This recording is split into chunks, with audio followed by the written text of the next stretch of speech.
Mukunda jewellers లో gratitude sale flat 50% of on value added offer అన్ని branches కి వర్తిస్తుంది.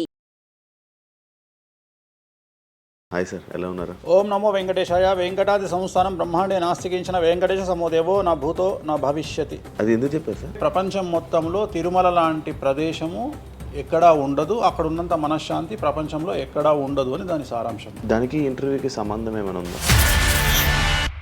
నాగ చైతన్య శోభిత జాతకాన్ని మీరు చెప్పడం జరిగింది కదా, అది తప్పని ఇప్పటికైనా ఒప్పుకుంటున్నారా? వేణుస్వామి జాతకం చెప్పినప్పుడు కామెడీ 2-3 ఏళ్ళైనా మీ జాతకం ఎప్పుడు మారిపోతుంది? మారింది ఆల్రెడీ. మారింది. ఇదే వీడియో కింద మళ్ళీ పెడతాడు ఎవడో, మళ్ళీ వచ్చిన వారా పంది అని పెడతాడు. ఒక హీరోయిన్ని తయారు చేయాలి అంటే ఎలా తయారు చేయాలో నాకు తెలుసు. ఒక హీరోని సూపర్ స్టార్ని ఎలా చేయాలో నాకు తెలుసు. ఎలా చేస్తారు మీరు? పూజలతోనే అయిపోతుంది. అంటే వాళ్ళకి టాలెంట్ అవసరం లేదు. అసలు టాలెంట్ అనేది ఇండస్ట్రీలో దానంత అమ్మాయిలు ఎందుకు వచ్చి చేయించుకుంటుంటారు పూజలు? ఒక రాజు కావాలంటే రాజ్యం కావాలి, ఒక రాణి కావాలి. అర్థం కాదు. అమ్మాయిలకు బ్రెయిన్ కంటే కూడా వాళ్ళ సడన్గా ఇప్పుడు సెలబ్రిటీలు అందరూ బెట్టింగ్ యాప్లు ఇరుక్కుంటున్నారు. 2025 సంవత్సరంలో సెలబ్రిటీ అనే ప్రతి ఒక్కడు ఏదో సమస్య ఇరుకుతాడు. అది అల్లు అర్జున్తోనే స్టార్ట్ అయింది. రేపు పొద్దున ఈ 11 మంది కూడా. వేణుస్వామి గారు చేసిన తప్పులకి నలిగిపోతూ ఆయన మీద జరుగుతున్న ట్రోల్స్ తీయించడానికి లక్షలు ఖర్చు పెడుతున్నాడనే పబ్లిక్లో టాక్ అనేది నడుస్తుంది. నేను పిచ్చినా కొడుకునా, నేను ఆస్ట్రాలజీలో కానీ బ్రాహ్మణ్ కమ్యూనిటీలో కానీ నేను సన్నీ లియోను. నేను నా బట్టలు నేనే ఇప్పుకుంటా, నేను ఎవరిని ఇప్పనియా. ఒకవేళ నేను అండర్వేర్ ఉంటే అదే అన్న లాగుదామని ఎవడో వస్తుండే, నేను అది కూడా ఇప్పేసిన. సుప్రీంకోర్టు ఇచ్చిన ఆర్డర్ ప్రకారం నేను వేరే అమ్మాయితో పడుకున్నా. ఆయన లారీ కళ్ళద్దాలు పెట్టుకుంటాడు అని ఒక జ్యోతిష్కుడు నన్ను విమర్శిస్తున్నాడు. అంటే అరే లారీ కళ్ళద్దాలు అది కొనాలంటే ఎంత ఉంటే ఇంకా నువ్వు దాని గురించి మాట్లాడితే నువ్వు ఇక వాడిని కుక్క కంటే హీనంగా నేను చూడాలి తప్ప వాని గురించి. పాన్ ఇండియా ఆస్ట్రాలజీ 100% తప్పేముంది. US, దుబాయ్ అవన్నీ వెళ్తున్నారంట. కామాఖ్యలో నాన్ వెజ్ ఉండదు, లిక్కర్ ఉండదు అని చెప్పి పబ్లిసిటీ చేశారు. అక్కడికి వెళ్ళే వాళ్ళు క్షుద్ర పూజలు వీళ్ళు వాళ్ళు వెళ్తుంటారు. శ్రీకాళహస్తిలో రేవంత్ రెడ్డి గారి గురించి మాట్లాడారు కాబట్టి ప్రజెంట్ జనాల్లోని నెగిటివిటీ అని. రేవంత్ రెడ్డి జైలుకు వెళ్ళడానికి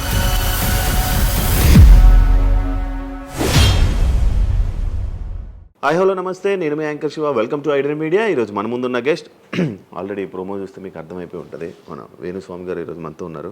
నేను గత 2-3 సంవత్సరాల నుంచి అనుకుంటున్నాను అసలు వేణుస్వామి గారిని కలవాలి, ఒకసారి మనం మాట్లాడాలి, మనం కూడా ఇంటర్వ్యూ చేయాలి, కొన్ని విషయాలు తెలుసుకోవాలి అని నేను చాలాసార్లు ప్రయత్నించాను, బట్ అవ్వలేదు. ఫైనల్గా ఇప్పుడు అయ్యింది. అదే కాకుండా మరి కొన్ని రోజులు ఉగాది రానుంది, దాని గురించి రాశి ఫలాలు అండ్ కొత్త విషయాలు ఆయన మాటల్లోనే తెలుసుకునే ప్రయత్నం అయితే చేద్దాం. హాయ్ సార్, ఎలా ఉన్నారు? ఓం నమో వెంకటేశాయ. వెంకటాది సంస్థానం బ్రహ్మాండే నాస్తికించిన వెంకటేశ సమోదేవో నా భూతో నా భవిష్యతి. సూపర్. అది ఎందుకు చెప్పారు సార్? ఇప్పుడు వెంకటాది సంస్థానం బ్రహ్మాండే నాస్తికించిన వెంకటేశ సమోదేవో నా భూతో నా భవిష్యతి అంటే కలియుగ దైవమైనటువంటి ప్రోటోకాల్ దైవమైనటువంటి వెంకటేశ్వర స్వామి వారు లాంటి భగవంతుడు, దేవుడు ఇక రాడు, రాలేడు, రాబోడు. అలాగే ప్రపంచం మొత్తంలో తిరుమల లాంటి ప్రదేశము ఎక్కడా ఉండదు, అక్కడ ఉన్నంత మనశ్శాంతి ప్రపంచంలో ఎక్కడా ఉండదు అని దాని సారాంశం. దానికి ఇంటర్వ్యూకి సంబంధం ఏమైనా ఉందా? నేను ఫాలో అయ్యేది శ్రీ వెంకటేశ్వర స్వామిని, కామాఖ్య అమ్మవారిని. సో మనం ఏదైతే జనరల్గా మాట్లాడతామో ఆ మాట్లాడే సందర్భంలో ఈ జనరల్గా నాకు ఇప్పటి వరకు గత 20 సంవత్సరాల నుండి ఏ ఇంటర్వ్యూలో కూడా పేపరు పెన్ను ప్రిపేర్ అవ్వడము, పేపర్లు పెన్నులు పెట్టుకొని వచ్చి కూర్చోవడము అలవాట్లేదు. సో నేను కూర్చొని మాట్లాడింది అంతా కూడా ఆ స్వామి అమ్మవారు మాత్రమే పలికిస్తారు. సో నేను మాట్లాడే ప్రతి మాట నాకు సంబంధం లేదు, ఎందుకంటే మీరు అబ్జర్వ్ చేసిరు నా దగ్గర ఏ పెన్ను లేదు, పేపర్ లేదు. మీరు ఏం అడుగుతారో నాకు తెలియదు, నేను మీతో ఈ ప్రశ్నలు అడగాలని నేను ఇంతవరకు చెప్పలేదు. సో మీరు ఏం అడుగుతారో మీ ఐక్యూ లెవెల్ని బట్టి ఉంటుంది. సో నాకు ఆన్సర్ చేసేది స్వామి అమ్మవార్లు ఆన్సర్ చేస్తారు. సో అది చెప్పి ఇంటర్వ్యూలో కూర్చోవడం నాకు అలవాటు. సో ఏదైనా మీరే పలికిస్తారు అనేటువంటి బ్లైండ్ నమ్మకంతో, గుడ్డి నమ్మకంతో ఆ స్వామిని అమ్మవారిని నమ్ముకొని కూర్చుంటాను ఇంటర్వ్యూలో. సో నాకు అలవాటు ఏంటంటే కలియుగ దైవం, ప్రోటోకాల్ దైవం. మనం చూస్తుంటాం, మాకు రాముడు ఇష్టము, మాకు శివుడు ఇష్టము. వెంకటేశ్వర స్వామి వద్ద మాత్రమే డబ్బు ఉంటుంది, వేరే వాళ్ళ దగ్గర డబ్బులు ఉండవు. ఉదాహరణ రాముడు ఉన్నాడు, సంవత్సరం నాడు ఒకటే రోజు ఆయన దగ్గరికి పోతాం మనం, అది శ్రీరామనవమి. శివుడు ఉన్నాడు, శివరాత్రి నాడు తప్ప ఎప్పుడూ పోము, కానీ ప్రతిరోజు వెళ్ళేది వెంకటేశ్వర స్వామి వారి దగ్గర. వెంకటేశ్వర స్వామి భోగమైనటువంటి అనుభవిస్తూ ఉంటాడు. ఆయనకు భోగ శ్రీనివాసులు అని వెంకటేశ్వర స్వామి వారు, మనం తిరుపతికి వెళ్తే తిరుపతిలో వెంకటేశ్వర స్వామి వారి దగ్గర చిన్న విగ్రహం ఉంటుంది కింద, దాన్ని భోగ వెంకటేశ్వర స్వామి అంటారు. అంటే ఆయనకున్నంత అనుభవించేదంతా ఆయన్ని అక్కడనే ఆ వెంకటేశ్వర స్వామి వారే అనుభవిస్తారు. సో అందుకని ఆయనకు అంత లగ్జరీ లైఫ్ ఉంటుంది. సో లక్ష్మి కూడా వెంకటేశ్వర స్వామి వారి దగ్గరనే ఉంటుంది. అంటే మన కలియుగంలో ప్రోటోకాల్ దైవం అంటే వెంకటేశ్వర స్వామి. డబ్బును ఎంజాయ్ చేయాలి, డబ్బు రావాలి, లగ్జరీస్ అంటే వెంకటేశ్వర స్వామి. అందుకనే వెంకటేశ్వర స్వామి వారి మాట తీసుకొని మాత్రమే నేను ఇంటర్వ్యూని స్టార్ట్ చేస్తాను. మీకు డబ్బు రావాలి? ఎవరికి? మీకు. నాకు డబ్బు వచ్చింది ఆల్రెడీ, ఎనఫ్.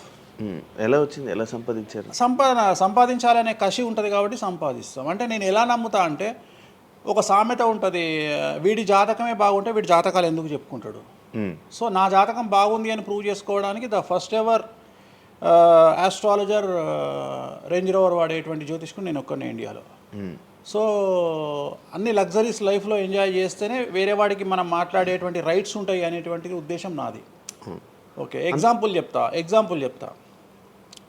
ఒక తండ్రి ఒక 10 ఫోటోలు, ఒక Tendulkar photo, Modi photo, Amit Shah photo, ఒక ప్రముఖ హీరోయిన్ నయనతార ఫోటో, లేకపోతే ఒక రేవంత్ రెడ్డి ఫోటో, చంద్రబాబు నాయుడు ఫోటో, ఇట్లన్నీ తీసుకెళ్ళి పెట్టి ఇంట్లోకి వెళ్ళి తన కొడుకును పిలిచి, ఈ ఫోటోల్లో నువ్వు ఎవరు కావాలనుకుంటున్నావు అని అడిగితే వాడు అక్కడ ఉన్నటువంటి ఫోటోల్లో ఏదో ఒక ఫోటో పిక్ చేసుకుంటాడు. కానీ ఏ కొడుకు కూడా నీలాగా కావాలనుకుంటున్నా నాన్న అని చెప్పాడు. ఆ సిగ్గు వీడికి ఉండదు, అలా పెంచగలిగినటువంటి తత్వం వీడికి ఉండదు. సో నేను ఆ టైపు కాదు. నా కూతురు కానీ నా కొడుకు కానీ నీలాగా పెరగాలి నాన్న, నీలాగా నేను ఒక రోల్ మోడల్ అయితే నాన్న అనిపించుకునేటువంటి పరిస్థితి ఉన్నది. మీ ఫోటో కూడా పెడతారు అక్కడ? పెట్టను, నేను అసలు పెట్టను. నా కూతురే ఇవన్నీ నాకు వద్దు అని ఇట్లా పక్కకు జరిపి నేను నీలాగా తయారవుతా అని చెప్తుంది నా కూతురు. So that is my aim. So aim కదా సక్సెస్. నేను ఇవాళ నా కూతురు నన్ను చూస్తే నా తండ్రి నాకు రోల్ మోడల్ అని చెప్తుంది. రోల్ మోడల్ అని చెప్పాలంటే అన్ని రకాలుగా ఉండాలి. మనము ఒక కూతుర్ని చూసుకునే విధానంలో ఉంటుంది, ఒక భార్యను చూసుకునే విధానంలో ఉంటుంది. అలాగే సామాజికంగా మనం మన కూతురికి ఏమి ఇస్తున్నామో, కొడుకుకి ఏమి ఇస్తున్నాము, సమాజంలోకి వాళ్ళని ఎట్లా వదులుతున్నాము అనేటువంటిది కూడా అది ముఖ్యమైనటువంటి విషయం. సో ఇవన్నిటికీ సంసిద్ధతను వ్యక్తం చేయాల్సినటువంటి పరిస్థితి, వీటిని తయారు చేయాల్సినటువంటి పరిస్థితి నా మీద ఉంటుంది. సో నన్ను ఫస్ట్ ఎవరు కూడా క్వశ్చన్ చేయడానికి వీలు లేదు. అంటే నా దగ్గరకు వచ్చేవాడు, వేణుస్వామి నీ జాతకం బాగుంటే నువ్వు జాతకాలు ఎందుకు చెప్పుకుంటావు.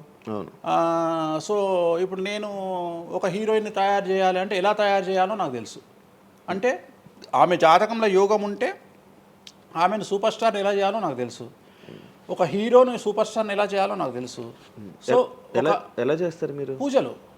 పూజలతోనే అయిపోతారా? పూజలతోనే అయిపోతారు.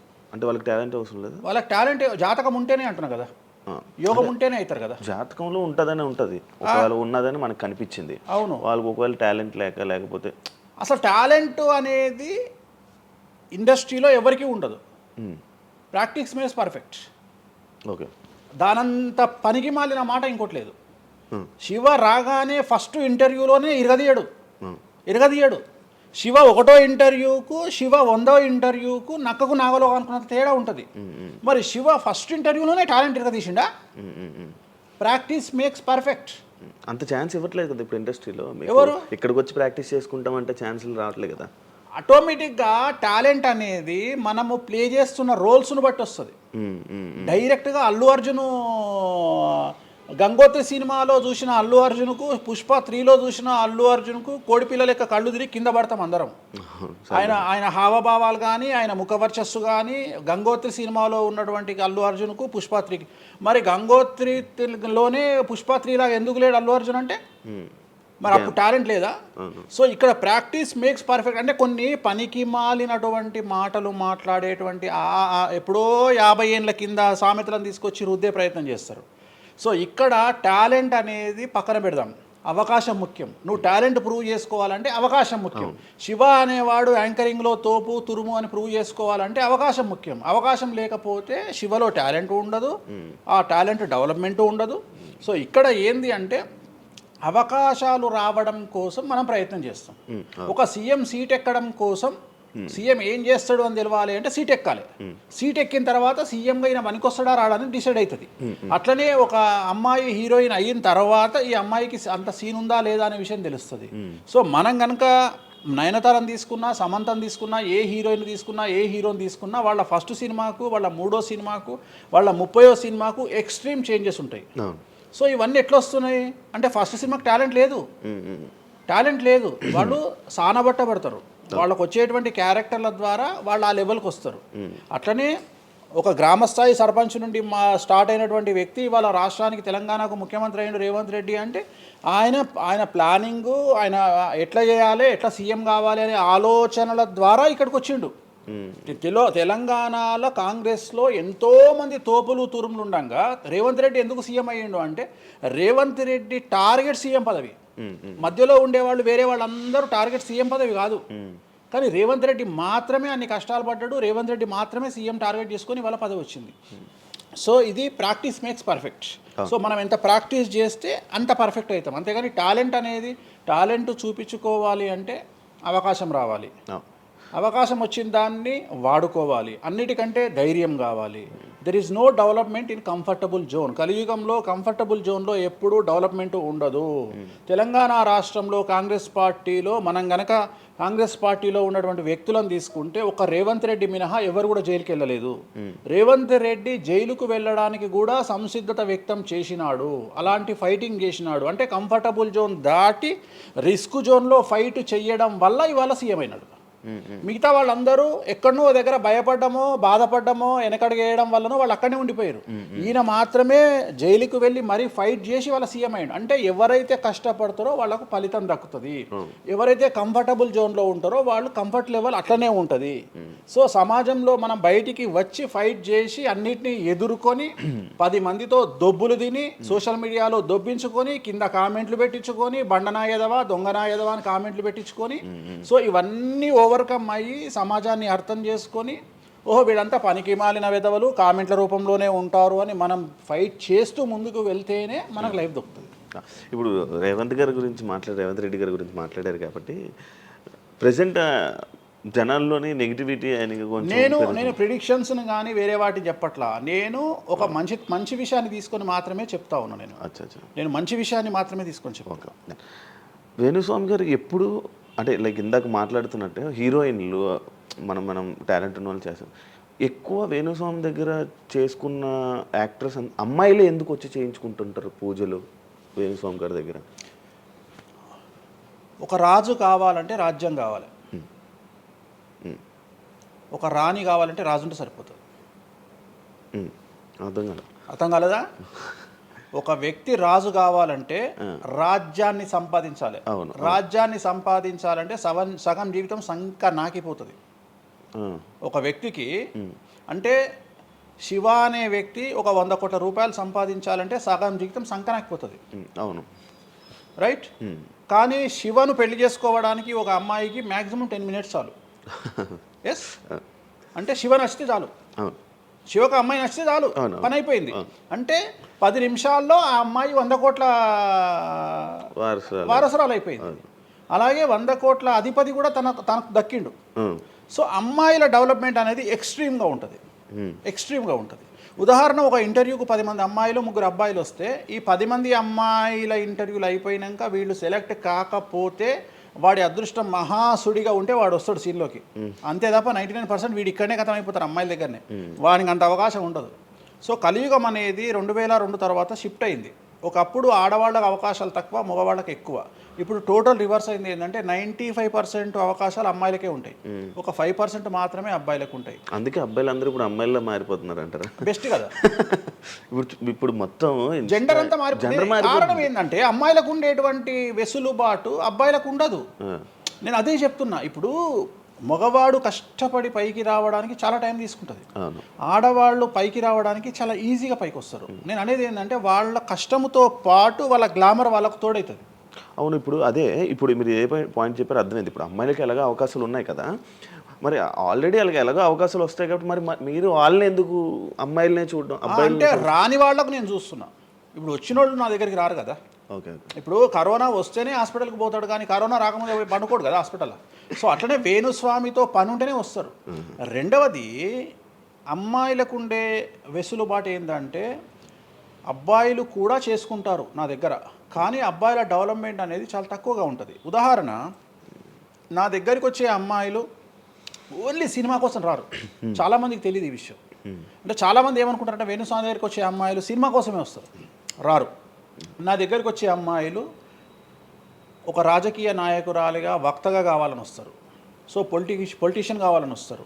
అన్నిటికంటే ఎంటర్ప్రెన్యూర్ కావాలని వస్తారు. ఒక బోటికో లేకపోతే ఒక గోల్డ్ షాపో ఏదో పెట్టుకొని బిజినెస్ కోసం వస్తారు. సో నా దగ్గరకు వచ్చేటువంటి వాళ్ళల్లో 10 మందిలో ఒకళ్ళు ఇద్దరు సినిమా ఇండస్ట్రీకి సంబంధించిన వాళ్ళు వస్తారు. 8 మంది వేరే వేరే వేరే వేరే వ్యాపారాలకు సంబంధించి చాలా ఉన్నాయి. ఇప్పుడు లైసెన్సింగ్ చేసేవాళ్ళు ఉన్నారు, చాలామంది తెలియదు. ఇప్పుడు ఢిల్లీలో లైసెన్సింగ్ చేసేవాళ్ళు 100 మంది అమ్మాయిలు ఉన్నారు నాకు తెలిసిన వాళ్ళు. అంటే పెద్ద పెద్ద కాంట్రాక్ట్లు ఇప్పించేవాళ్ళు, పెద్ద పెద్ద వాళ్ళు. సో అలాంటి వాళ్ళు నా దగ్గరికి ఎక్కువగా వస్తారు.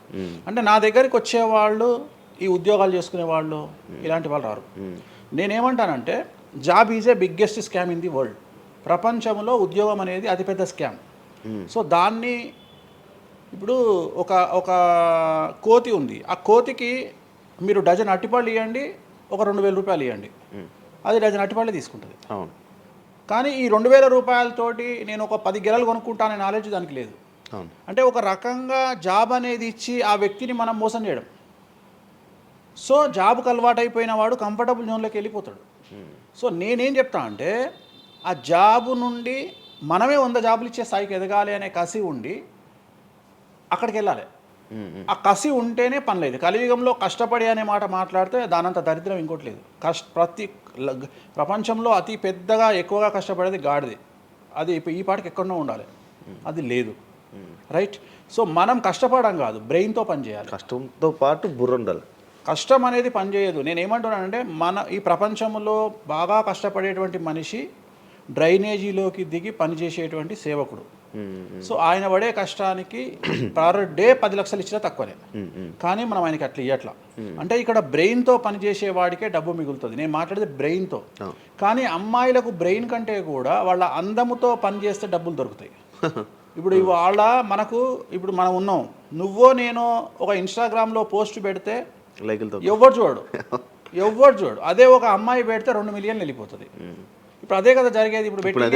ఇప్పుడు బెట్టింగ్ యాప్స్లోకి వీళ్ళు ఎందుకు వచ్చారంటే వాళ్ళను ట్రాప్ చేసేవాడు కూడా ఈ అమ్మాయిలకు 2 మిలియన్ల ఫాలోవర్స్ ఉన్నారు, కనీసం మిలియన్కు రీచ్ అవుతుంది వీళ్ళ వీడియో అనే ఉద్దేశంతో పెట్టిస్తున్నాడు. సో పెట్టడం ఎందుకు ఏంటి అనవసరం పక్కన పెడితే, వాళ్ళకుండే క్రేజ్, అమ్మాయిలకు క్రేజ్ అలాంటిది. నేను అదే చెప్తున్నా, ఆ క్రేజ్ అమ్మాయిలకు చాలా ఈజీగా వస్తుంది. ఎందుకంటే గ్లామర్గా ఉండే అమ్మాయిలు చాలా ఈజీగా జనాల్లోకి వెళ్ళిపోతారు. సో చాలా వాళ్ళకు ఉండే అవకాశాలు చాలా ఎక్కువ. ఇప్పుడు రీసెంట్ మీరు బెట్టింగ్ యాప్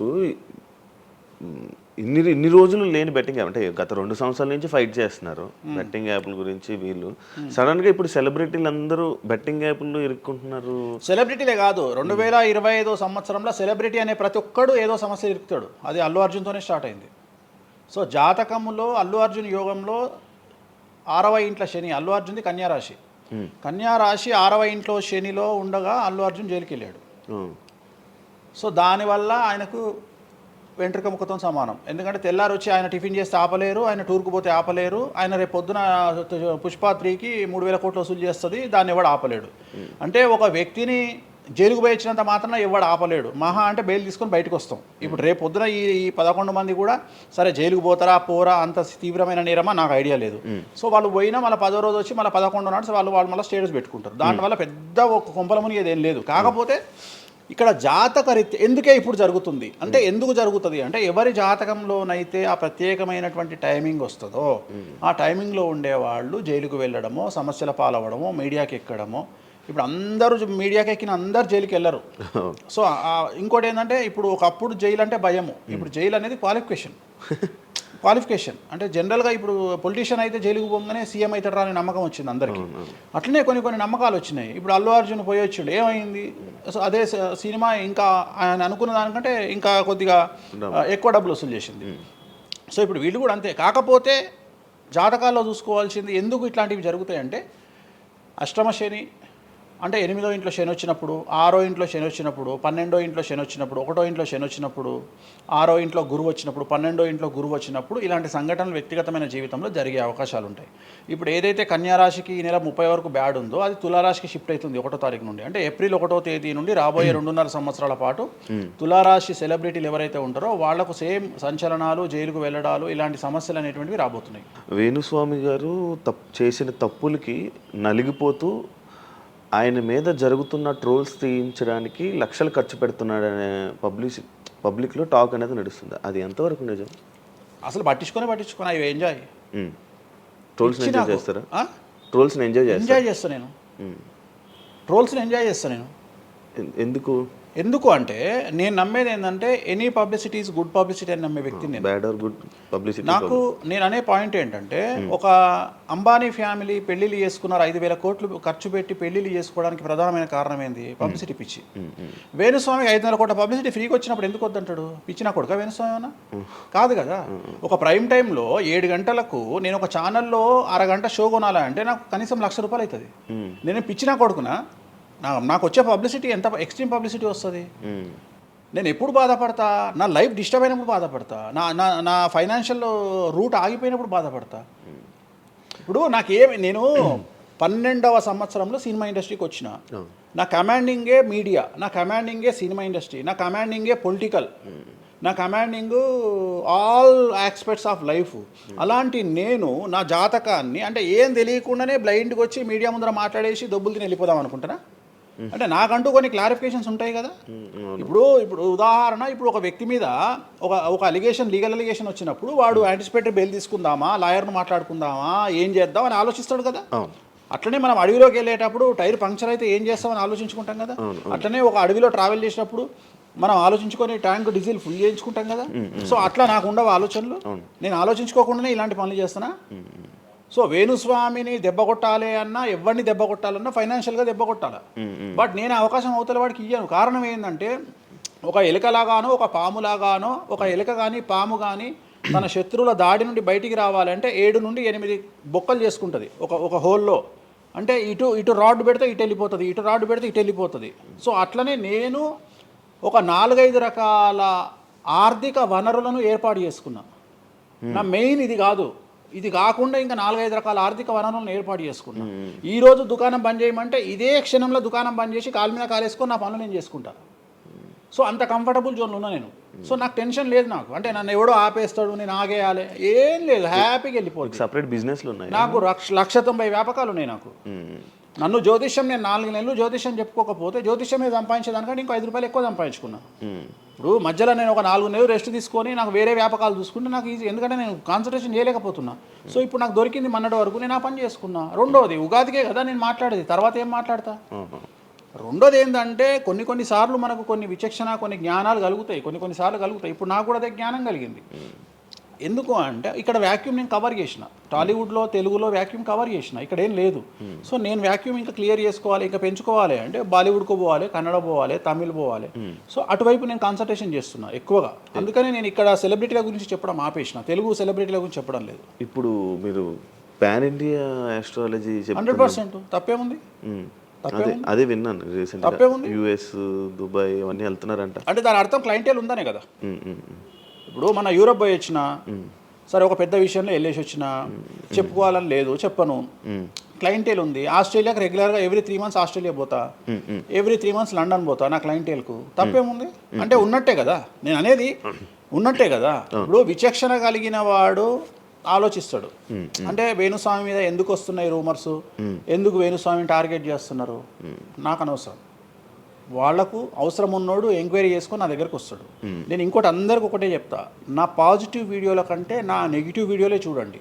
ఫస్ట్ జనాలు నన్ను ఎక్కిన వీడియోలు చూడండి, నన్ను దొబ్బిన వీడియోలు చూడండి, నా గురించి నెగిటివ్గా పెట్టిన వీడియోలు చూడండి. అప్పటికే మీకు నా మీద నమ్మకం కలిగితేనే నా దగ్గరికి రండి, లేకపోతే రావద్దు. ఫస్ట్ వాటిని ఎంజాయ్ చేయండి, వాటిని ఫుల్ ఎంజాయ్ చేయండి, చేసి నా దగ్గరికి రండి. అట్లాంటి వాళ్ళే నా దగ్గరకు వస్తారు. అవునా? నాకు అదే కావాలి. చెప్పారా వచ్చా నాకు అదే నాకు టీవీలో ఎప్పుడు కూడా చెప్తున్నా కదా, వాళ్ళు వచ్చిన వాళ్ళు ఎవరైనా వచ్చిన వాళ్ళు చెప్తారు కదా. ఇప్పుడు ఉదాహరణ ఏమంటారు అంటే, ఇప్పుడు కామాఖ్య ఉంది, కామాఖ్యకి వెళ్తే ఇప్పుడు ఎవరో ఒకళ్ళు పబ్లిసిటీ చేసిరు, కామాఖ్యలో నాన్ వెజ్ ఉండదు, లిక్కర్ ఉండదు అని చెప్పి పబ్లిసిటీ చేసిరు. అవును, చెయ్యంగానే నా కామాఖ్య మెట్లెక్కగానే కనిపించేది నాన్ వెజ్, కామాఖ్య మెట్లెక్కగానే కనిపించేది లిక్కరు, గర్భగుడిలో ప్రదర్శనం చేస్తున్నంతసేపు మనకు కనిపించేది నాన్ వెజ్ లిక్కరు. సో అక్కడికి ఇప్పుడు ఎగ్జాంపుల్ చెప్తా. ఇప్పుడు శివ అనే వ్యక్తి కామాఖ్యకి ఇంతవరకు వెళ్ళలేదు. సో ఇప్పుడు ఏమనుకుంటాడంటే, వేణుస్వామి గురించి చెప్పిన ప్రచారాన్ని శివ నమ్ముతాడు. నాకు అదే కావాలి, ఇప్పుడు నమ్మడమే కావాలా. కానీ శివ నెల తర్వాత కామాఖ్యకి వెళ్తాడు. వెళ్ళిన తర్వాత ఎక్కడ చూసినా అడుగున నాన్ వెజ్ లిక్కర్ కనిపిస్తుంది శివకు. శివకు లాస్ట్కు ప్రసాదం కూడా నాన్ వెజ్ ఇస్తారు, ప్రసాదం కూడా లిక్కరే ఇస్తారు. అంటే తాగున ఆయన అని చెప్పి చేతిలో పోస్తారు. అంటే తీర్థంలో లిక్కర్ పోసి మీకు తీర్థం ఇస్తారు, మీరు తీర్థం తాగుతారు, లిక్కర్ పోసిరు. అప్పుడు ఒకసారి మీకు గుర్తొచ్చేది ఎవరు? వేణుస్వామి. ఓహో, వేణుస్వామి చెప్పింది 100% నిజము. అంటే మనం మూర్ఖులము, ఇన్ని రోజులు నమ్మింది, మనం తప్పు చేసినాం వేణుస్వామి విషయంలో అని. అక్కడికి వెళ్ళే వాళ్ళు క్షుద్ర పూజలు వీళ్ళు వాళ్ళు వెళ్తుంటారు. అసలు క్షుద్రం అంటే ఏంది? క్షుద్ర పూజలు శ్మశానంలో చేస్తారు. ఇవి వామాచార పూజలు. మందులలో, అలోపతి మందుల్లో రెగ్యులర్ మందులు స్టిరాయిడ్స్ లాగా స్టిరాయిడ్స్ అనేవి ఇవి. సో నాలెడ్జ్ లేకపోతే నిమ్మకాయలు పెట్టిన ప్రతి చోట క్షుద్ర పూజ అంటే, శ్రీకాళహస్తిలో నిమ్మకాయలతోనే పూజ చేస్తారు. క్షుద్ర పూజ నాది అంటే వేణుస్వామి పూజలు చేయడం క్షుద్ర పూజలు, వామాచార పూజలు. వామాచార పూజ నేను అనేది ఏంటంటే, నేను ఇప్పుడు ఇందాక అదే చెప్పిన, అనేవాడు ఫిల్టర్ లేకుండా ఎన్నన్నా అనుకొని, ఒకవేళ అట్లా అనుకుంటే వేణుస్వామి క్షుద్ర పూజలు చేస్తే సోషల్ మీడియాలో ఎందుకు పెట్టుకుంటాడు?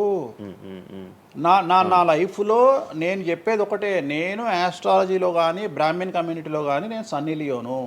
నేను నా బట్టలు నేనే ఇప్పుకుంటా, నేను ఎవరిని ఇప్పనియ్యా, నా బట్టలు నేనే ఇప్పుకుంటా. నేను దొంగతనంగా ఇవాళ వరకు పూజ చేసినా, దొంగతనంగా చెయ్యలేదు. పైన పూజ అవుతుంది, మీరు కెమెరా తీసుకొని పోయి పెట్టుకోండి. నాన్ వెజ్ పెట్టిర్రు, లిక్కర్ పెట్టిర్రు, పైన పూజ అవుతుంది. సో మీ ఇష్టం వచ్చినవి తీసుకోండి. నేను శాస్త్రానికి విరుద్ధంగా చేస్తే అమ్మవారు నన్ను సర్వనాశనం చేస్తుంది. నాకెవడన్నా అడ్డొచ్చి అనవసరంగా అమ్మవారిని బద్నాం చేస్తే వాడు సర్వనాశనం అవుతాడు. Simple logic. ఇంట్లో పెద్ద ఏం లేదు, ఇంట్లో నేను పెద్ద గొప్పగా చెప్పుకునేదే లేదు. వామాచారాన్ని క్షుద్ర పూజలుగా భావించి మాట్లాడుకుంటే మీ కర్మ. ఇంకోటి, నేను ఎందుకు లైవ్లో పెడతా పూజలన్నీ? ఎందుకు పెడుతున్నా అంటే, నేను చేసేటి సక్రమమైనటువంటివి కాబట్టే పెడుతున్నా. ఇంకోటి, ఎక్స్ప్లోర్ చేసేవాడికి తెలుస్తాయి ఇవన్నీ. కామాఖ్య పోవాలంటే పోయేటప్పుడు 15,000, వచ్చేటప్పుడు 15,000, 30,000 రూపాయల ఫ్లైట్ టికెట్ ఎక్కి పోవాలి. ఒకప్పుడు 4,000 రూపాయల ఫ్లైట్ టికెట్ ఉంది వేణుస్వామి ప్రచారం చేయక ముందుకు. వారానికి ఒక్క ఫ్లైట్ ఉండే గౌహతికి. ఇవాళ ప్రతిరోజు పోవడానికి 3 ఫ్లైట్లు, రిటర్న్ రావడానికి 4 ఫ్లైట్లు వేణుస్వామి వల్ల ఏర్పడ్డాయి. ఇవాళ తెలుగు, మీరు కామాఖ్య టెంపుల్కి వెళ్తే ప్రతి 10 మందిలో 5 తెలుగు వాళ్ళే ఉంటారు, కర్ణాటక వాళ్ళు ఉంటారు, తమిళ వాళ్ళు ఉంటారు. సో ఇంత స్ప్రెడ్ అయింది కామాఖ్య. సో రెండవది, తెలియకుండా మాట్లాడే వాళ్ళ గురించి నేను ఎక్స్ప్లోర్ చేసి మాట్లాడే వాళ్ళ గురించి నేను మాట్లాడతాను. మీరు కామాఖ్యకి వెళ్తే ఇప్పుడు గోవాలో ఏముంటుంది? మందు ఉంటుంది. ఉదాహరణ, బ్యాంకాక్ అనగానే ప్రతి నా కొడుకు మాట్లాడేది ఏంది? మసాజ్. హైదరాబాద్ కంటే గొప్పగా ఉంటుందా బ్యాంకాక్? నాకు తెలియదు. ఇండియా కంటే గొప్పగా ఉంటుందా బ్యాంకాక్? మరి ఇప్పుడు అట్లాంటప్పుడు ఆడవాళ్ళు ఎందుకు పోతున్నారు? ఇప్పుడు బ్యాంకాక్కు ఆడవాళ్ళు విపరీతంగా పోతున్నారు. అంటే బ్యాంకాక్లో మసాజ్ కాకుండా బీచెస్, వైట్ శాండ్ బీచెస్ చాలా ఫేమస్, ఫ్రూట్స్ ఫేమస్, చెట్లు ఫేమస్, ఎంటర్టైన్ చేసే ప్లేసెస్ చాలా. అంటే మూర్ఖులు, నాలెడ్జ్ లేనోళ్ళు బ్యాంకాక్ గురించి తప్పుగా మాట్లాడతారు. అట్లనే మన దగ్గర పెద్దాపురం ఉంది. పెద్దాపురం గురించి అదేనా ఇక దాని అర్థం? పెద్దాపురంలో బుట్ట భోజనం చాలా ఫేమస్. నేను ఎక్కడికి వెళ్ళిపోయాను. పెద్దాపురం అని ఉంది, బుట్ట భోజనం ఉంది. పెద్దాపురంలో బుట్ట భోజనం నాకు ఇష్టము, కొంతమందికి వేరే ఇష్టం. అంటే నేను అనేది ఏంటంటే, మీ ఇష్టం వచ్చినట్టు. ఇప్పుడు చిలకలూరుపేట అని పేరు, అంత మాత్రం తప్పు పడతామా? అంటే మూర్ఖపు వేదవాళ్ళు మాట్లాడే మాటలకు నేను తీసుకోవాల్సినటువంటి పని నాకు లేదు. రెండవది, కాదేది విమర్శకు అనర్హం.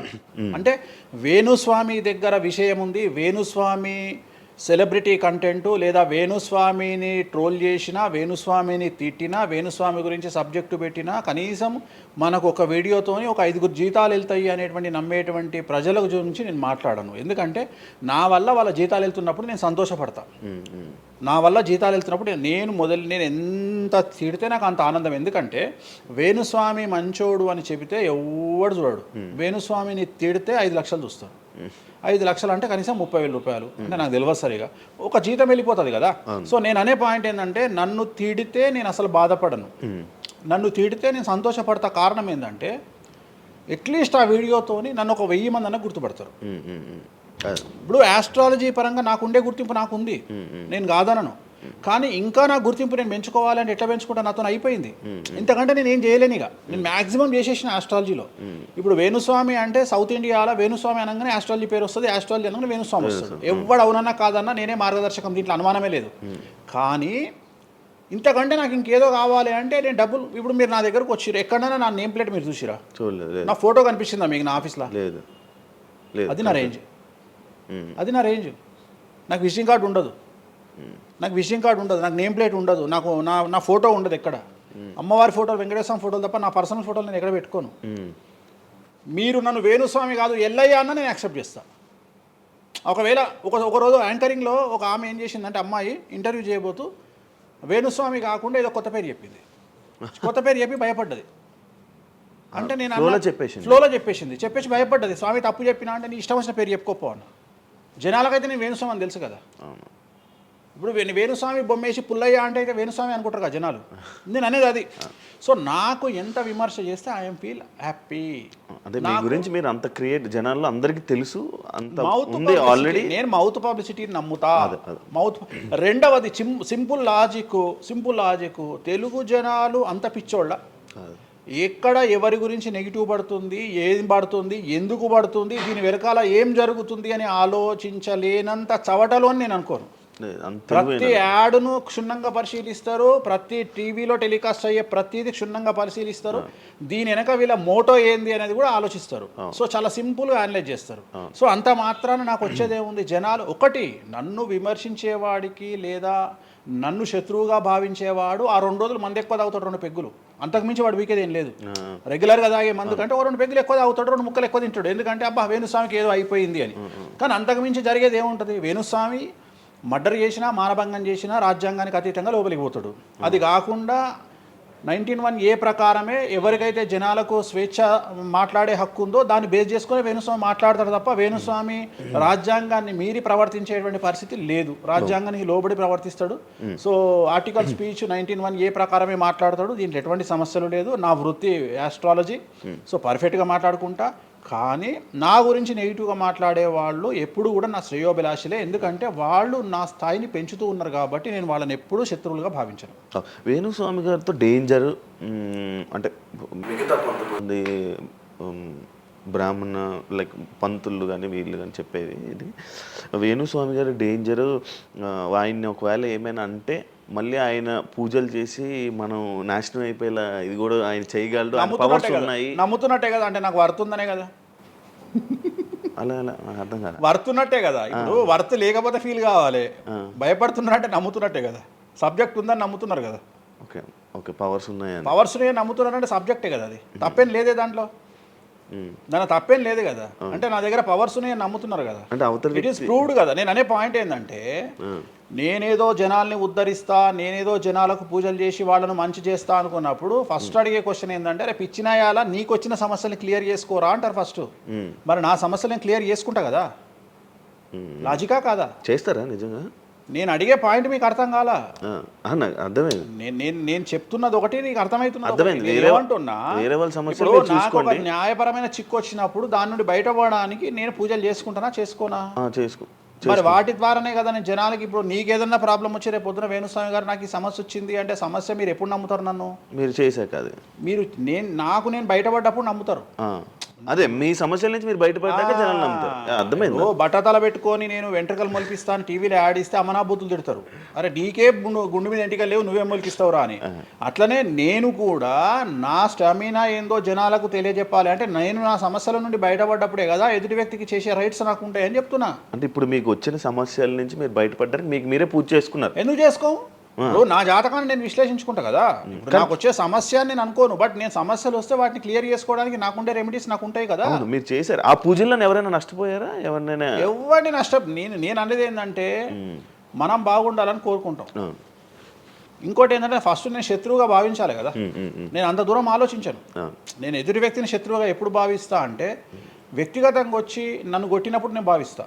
అంటే నా గురించి చెడుగా మాట్లాడడం అనేది నాకు శత్రువు కాదు, ఎందుకంటే వాళ్ళ వృత్తి అది. బోల్డ్ మంది మాట్లాడతారు అందరితో, అందరూ శత్రువులు. నేను అదే అంటున్నాను. ఇప్పుడు ఇదే వీడియో కింద మళ్ళీ పెడతాడు ఎవడో, మళ్ళీ వచ్చిన వారా పంది అని పెడతాడు. ఇప్పుడు నేను వాడిని ఇల్లు ఎత్తుక్కుంటూ పోవాలా నేను? వాడిని ఇల్లు నాకు కనీసం లక్షల్లో క్లయింటేల్ ఉంటుంది. ఈ వీడియో కింద తిడితే తిడితే ఒక 10 మంది తిడతారు. ఈ 10 మంది అలవాటైపోయి అలవాటు కాదు, కలియుగ ధర్మము. నేను చాలా ప్రాక్టికల్గా ఉంటా. నేను చాలా లేకపోతే ఎంత దమ్ము ఉంటే ధనిష్టల నేను వచ్చి మందు తాగుతా, నాన్ వెజ్ పెడతా అని చెప్పుకోవాలంటే చాలా విషయం ఉండాలి, మామూలు విషయం కాదు. ఈ కమ్యూనిటీలో తట్టుకోవాలి. అందుకనే నేనేమంటున్నా, ఒక బ్రాహ్మడు అనగానే ఇప్పుడు ఉదాహరణ ఒక పెద్ద పూజారు ఉన్నాడు ఏ గుడికి, ఆ పెద్ద పూజారిని టార్గెట్ చేయాలంటే ఫస్ట్ టార్గెట్ చేసేది నాన్ వెజ్ తింటాడు, లిక్కర్ ముట్టుకుంటాడు అని చెప్తారు. అందుకని నేనే నా బట్టలు ఇప్పేసుకుంటున్నా, అవకాశం లేదు అంటే నేను ఆల్మోస్ట్ ఆల్ అండర్వేర్తో సహా అన్ని ఇప్పేసిన. ఒకవేళ నేను అండర్వేర్ ఉంటే అదన్నా లాగుదామని కూడా వస్తుండే, నేను అది కూడా ఇప్పేసిన. ఇంకేముంది నా నాయన నన్ను ఇప్పడానికి, నా దగ్గర ఏం లేదు కదా. ఇప్పుడు నువ్వేమైనా కొత్తవి చూపిస్తే ఏం చూపిస్తావు, నువ్వేం చూపిస్తావు? సుప్రీంకోర్టు ఇచ్చిన ఆర్డర్ ప్రకారం నేను వేరే అమ్మాయితో పడుకున్నా, అమ్మాయితో ఇష్టంతో పడుకుంటే అది కూడా నాకేం తప్పు లేదు. ఇంకా నువ్వు నాకు ఏం చూపిస్తావు? నేను ఎప్పుడన్నా నేను సామాజికానికి వ్యతిరేకంగా చేసినప్పుడు, శాస్త్రానికి వ్యతిరేకంగా చేసినప్పుడు నువ్వు నా గురించి వ్యతిరేకంగా చూపిస్తావు. అంతే తప్ప నా దగ్గర ఏమున్నాయని చూపిస్తావు? నేను చచ్చే వరకు నువ్వు చూపించలేవు. నేను నన్ను బొందబెట్టే వరకు, నన్ను తగలబెట్టే వరకు నేను తప్పు చేసినా చూపించలేవు. నేను చెయ్యను. మీరే చెప్పేసుకుంటున్నా, నేనే చెయ్యను. నేను ఇప్పుడు పైసలు లేనివాడు, పైసలు పోగొట్టుకున్నవాడు బెట్టింగ్లోకి పోతాడు. లేదా ఇప్పుడు కొత్త వ్యవహారాలు ఉన్నాయి, ఒకడేమో నిధులు దొరుకుతాయని పోతాడు, ఒకడేమో రైస్ పుల్లర్ అని పోతాడు. ఇవన్నీ ఏం కావని తెలుసు, మనకు తెలుసు, వాడికి తెలియదు. వాడు మానసికంగా వీక్ కాబట్టి వాడు సొంతంగా డబ్బులు దొంగతనంగా నాకు అవసరమే లేదురా నాయన. నాకు వేరే వ్యాపకాల నుండి డబ్బులు వస్తున్నప్పుడు లంగ పని చేసే అవకాశం నేనెందుకు చేస్తా? నాకు అవసరమే లేదు. నన్ను లంగ పని చేయమని చెప్తే నేను చెయ్య, నాకు వద్దు. నేను లంగ పని చేసే సవ్వాలే లేదు, నాకు అవసరం లేదు. రెండోది ఏంటంటే నా దగ్గరికి రానంత వరకే నా గురించి నెగిటివ్గా మాట్లాడతారు. ఒక్కసారి నా ఆఫీస్లోకి ఎంటర్ అయ్యారు అంటే వానికే అర్థమైపోతుంది, నీ అమ్మాయి నా కుల్లా ఉన్నాడు రా నాయన, ఈయనతో వేస్ట్, ఈయన దగ్గర ఏం దొరకదు. రెండవది, ఇవాళ ఎక్కడ పడితే అక్కడ కెమెరాలు పెట్టుకొచ్చేటువంటి స్థాయిలో ఇది మనకు సైన్స్ పెరిగింది. ముక్కు పుల్లలు కూడా పెట్టుకొస్తారు, చెవు కమ్మలు కూడా పెట్టుకొస్తారు. నేను లంగ పని చేస్తే కూర్చొని 2 నిమిషాలు దొరకబట్టి టెలికాస్ట్ చేస్తారు. కానీ మాటలు ఉన్నాయి, క్లారిటీ సాక్ష్యం లేదు. ఇక మరి ఏం చేస్తా నేను? పోనీ నేను అందరిలాగా దాచిపెట్టే మనిషిని కాదు, దొంగతనంగా లంగపనంగా డోర్లు అన్నీ కుల్లా ఉన్నాయి. మీరు ఎక్కడికొచ్చినా మాట్లాడి నా ఆఫీస్లో ఏమైనా చేయండి, ఓపెన్గా పూజలు చేస్తా. ఇంకోటి వేరేటోడు పెట్టే కానీ నేనే పూజ పెడుతున్నా. ఇంకోటి రెండోది, బాటిల్ కూడా నా చేతిలో పట్టుకొని అమ్మవారికి నైవేద్యం చేస్తున్నా. పోనీ నేను బాటిల్ దొంగతనంగా ఇది మందు బాటిల్ కాదు అని చెప్తలేను, blue label bottle, royal salute bottle నేనే పోసి మరి అమ్మవారికి నైవేద్యం చేస్తున్నా. ఇంకా ఎక్కడనే దాపరికం ఉంది? ఇంకా బాటిల్స్ కూడా కాస్ట్లీ, అంటే పెద్ద గెస్టులకే అవి పెద్ద వాళ్ళ విఐపి రేంజ్ని బట్టి పెడతాం. నార్మల్ వాళ్ళు వస్తే వాళ్ళకి తగ్గట్టి వాళ్ళ ఇష్టం. ఇప్పుడు ఉదాహరణ, ఇప్పుడు బాలయ్యబాబు చేస్తే మ్యాన్షన్ హౌస్ పెడతాం. కొంతమంది ఎన్ఎస్సి అంటే ఇప్పుడు ఉదాహరణ వాడు మొన్న ఎవడో విమర్శిస్తుండు నన్ను. ఆయన లారీ కళ్ళద్దాలు పెట్టుకుంటాడు అని ఒక జ్యోతిష్కుడు నన్ను విమర్శిస్తున్నాడు. అంటే అరే లారీ కళ్ళద్దాలు అది కొనాలంటే కాశీ దాకా దేకాలి. ఎంత ఉంటాయి అంటే మన లైఫ్లో దాని వాల్యూ తెలియదు. అదే కుక్కకి ఏం తెలుసు కుసుమపు వాసన, నెయ్యి గురించి ఏం తెలుసు కుక్క కంటే? వాడు ఏదో మాట్లాడతాడు. వాడు మాట్లాడినప్పుడు నేను వాడి మీద పీటీ చూపిస్తా. అరే నా కళ్ళద్దాల గురించి మాట్లాడుతున్నాడు, ఆ కళ్ళద్దాలు నీ జీవితంలో చేతులు కూడా పట్టుకొని చూడలేవురా నువ్వు. ఇంకా నువ్వు దాని గురించి మాట్లాడితే నువ్వు ఇక వాడిని కుక్క కంటే హీనంగా నేను చూడాలి తప్ప వాని గురించి వాని మీద నేను సింపతి చూపిస్తా తప్ప నేను కోపానికి ఎందుకు వస్తా? అట్లా చాలామంది విమర్శ చేస్తుంటారు. విమర్శల గురించి మనం పట్టించుకునే. మీకు బ్రాండ్ బట్టలు, బ్రాండ్ స్పెట్స్ అవన్నీ ఎలా అలవాటయ్యాయి? అంటే ఎలా అలవాటయ్యాయి అంటే ఇప్పుడు కూడా చెప్తా, జాతక రీత్యా శుక్రుడు ఎవరికైతే కొద్దిగా నీచంలో ఉంటాడో వాళ్ళు ప్రతి శుక్రవారం నాడు పర్ఫ్యూమ్ కొట్టుకోవాలి. శుక్రుడు అంటే లగ్జరీస్. ఓకే, శుక్రుడు జాతకంలో శుక్రుడు గ్రహం నేను మాట్లాడేది. శుక్రగ్రహం వీక్ ఉన్నప్పుడు ప్రతి శుక్రవారం నాడు పర్ఫ్యూమ్ కొట్టుకోవాలి. అండ్ ఒక పెగ్గు 30 ml కాచేయాలి. తాగుమని చెప్తే వేణుస్వామి చెప్పిండు కదా అని ఒక ఉద్యమంలాగా తాగొద్దు. ఒక 30 ml స్కాచ్ తాగాలి. అట్లా ఒక 3 నెలలు చేసిన తర్వాత డెవలప్మెంట్ ఏందో మీకే కనిపిస్తుంది. డెవలప్మెంట్ ఏందో మీకే కనిపిస్తుంది. మళ్ళీ వేణుస్వామి మందు తాగేమన్నాడు అని కాంట్రవర్సీ కావచ్చు. డాక్టర్లే చెప్తారు, డాక్టర్లే 30 ml తాగితే హార్ట్కి మంచిది, బీపీకి మంచిది అని చెప్తారు. కానీ డాక్టర్ల పేరు అడ్డం పెట్టుకొని కుంభాలు తాగుతారనే భయానికి డాక్టర్లు చెప్పరు, ఆపేశారు. 30 ml అనేది చాలా మంచిది. బట్ నేను రోజు తాగమంటలేను. శుక్రవారం నాడు మాత్రమే, అది కూడా శుక్రుడు నీచంలో ఉంటే, శుక్రుడు 6వ ఇంట్లో, 12వ ఇంట్లో, 8వ ఇంట్లో ఉన్న, శుక్రుడి మీద శని దృష్టి ఉన్న జాతకరీత్యా మీరు శుక్రవారం నాడు 30 ml పెగ్గు తాగండి నైటు. అది కూడా ఫ్యామిలీతోని మహమ్మద్ రఫీ పాటలు పెట్టుకొని, ఏఆర్ రెహమాన్ పాటలు పెట్టుకొని, ఇళయరాజా పాటలు పెట్టుకొని ఆ పెగ్గు తాగి ఆ పాటలు ఎంజాయ్ చేసి పండుకోండి హ్యాపీగా. సో మీ లైఫ్ ఎట్లుంటుందో చూడండి. నేను మాట్లాడేది వ్యాపారమో ఇతర ఉద్యోగం చేసే వాళ్ళ గురించి కాదు. ప్రత్యేకించి 100 రూపాయల దగ్గర 1,00,000 రూపాయలు సంపాదించగలిగి రియల్ ఎస్టేట్ వ్యాపారులు, వ్యాపారస్తులు, పొలిటీషియన్స్, పెద్ద పెద్ద వాళ్ళ గురించి మాట్లాడుతున్నాను. టీచర్లు, అటెండర్ల గురించి నేను మాట్లాడతలేను. టీచర్ ఎంత తాగినా తాగుడు మిగులుతుంది తప్ప పైసలు రావు, ఎందుకంటే ఆయన జీతం అంతే కాబట్టి. సో ఎక్కడైతే పెరగడానికి ఆస్కారం ఉంటుందో వాళ్ళ గురించి మాట్లాడుతున్నాను. సో ఇది కూడా మంచిది రెమెడీ. సో ఇలాంటి రెమెడీలు చెప్పాలంటే వేణుస్వామి చెప్తాడు కానీ వేరేటోడు చెప్పాడు. ఎందుకంటే వాడికి భయం, మందు తాగమంటే తప్పు. అరే మందు తాగమంటే తప్పు అయితే మందు యాడ్ ఎందుకు వస్తుంది, మందు ఎందుకు తయారు చేస్తారు? సో ఇదన్నీ అందుకనే దేశ కాలమాన పరిస్థితి. కసినో తీసుకుపోయి గోవాలో పెడితేనేమో లీగలు, హైదరాబాద్లో పెడితే ఇల్లీగలు. సో నేను దేశ కాలమాన పరిస్థితులు అందుకనే చెప్తున్నా. దేశ పరిస్థితులు అంటే గోవాలో యాక్సెప్ట్ గేమింగ్ యాక్ట్, ఇండియా హైదరాబాద్లో యాక్సెప్ట్ కాదు. సో అదే చెప్తున్నా. ఒక దగ్గర విడాకులు అనేవి ఇండియాలో కష్టము, అమెరికాలో ఈజీ. అమెరికాలో 10 విడాకులు తీసుకున్నా ఎవడు పట్టించుకోడు. సో ఇవన్నీ కామన్. ఒకప్పుడు ఒక పెళ్లి చేసుకో, రెండో పెళ్లి అనేది చాలా పెద్ద విషయం. ఇవాళ తెలుగు సమాజం కానీ ఎంత గొప్పదైపోయిందంటే 5వ పెళ్లికి కూడా శుభమా అంటూ 5వ పెళ్లి అంటున్నారు. కాబట్టి చాలా వైడ్ రేంజ్ ఆఫ్ థింకింగ్ అనేది మారిపోయింది. కాబట్టి వేణుస్వామి కూడా మారిండు దాంట్లో. సింపుల్, అంతే, ఏం లేదు. ఇనయ మీ ఫ్రెండే ఇనయ ఫ్రెండ్ అనే పదం తప్పు కదా. ఫాలోవర్స్ ఉంటారు, నా క్లయింట్లు ఉంటారు. నా క్లయింట్లు ఉంటారు అంతేగాని. తనకి బాయ్ ఫ్రెండ్ రీసెంట్గా బాయ్ ఫ్రెండ్ వచ్చి బ్రేకప్ అయింది కదా, మరి మీరు చెప్పలేదా తనకి? ఇలా నాకు సంబంధం లేదు. మీ దగ్గర కూడా పూజ చేయించుకున్నారు కదా మీ దగ్గర. నేను పూజ చేసింది ఆమె పర్సనల్ ఇష్యూ కోసం కాదు కదా. నేను ఆమె పూజ చేసింది సినిమా కోసం చేసినా. ఇప్పుడు రాజాసార్లు ఆమె చేస్తుంది కదా, ప్రభాస్ సినిమాలో ఆమె యాక్టింగ్ చేస్తుంది. అంతవరకు నా దగ్గరికి 190 మంది వస్తారు కదా, వాళ్ళ గురించి వ్యక్తిగతంగా వాళ్ళని కంటిన్యూగా ఉండేది నాకు లేదు. నాగ చైతన్య శోభిత జాతకాన్ని మీరు చెప్పడం జరిగింది కదా, అది తప్పని ఇప్పటికైనా ఒప్పుకుంటున్నారా? టైం విల్ డిసైడ్ అండి ఏదైనా కానీ. నేను జాతకాలు చెప్తా, పర్సనల్గా నాకు ఎవరి మీద ఏ కోపాలు ఉండవు.